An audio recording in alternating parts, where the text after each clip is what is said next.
I'm Helen McMahon for Expert Village.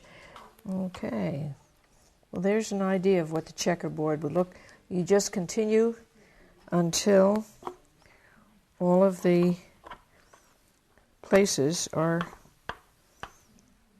finished.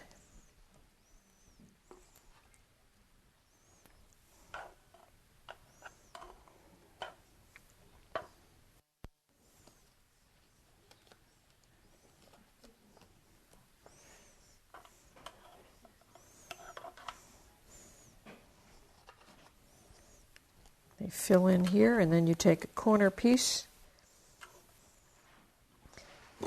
to go over here.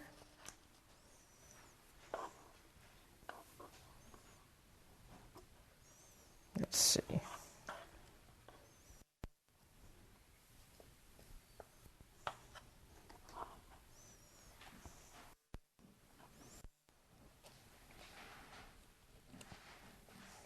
One more piece, and I think we will have our checkerboard butterscotch brownie or blonde brownies and chocolate brownies all ready to take to the party.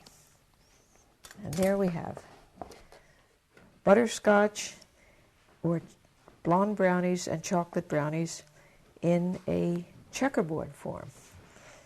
Enjoy and bon appetit.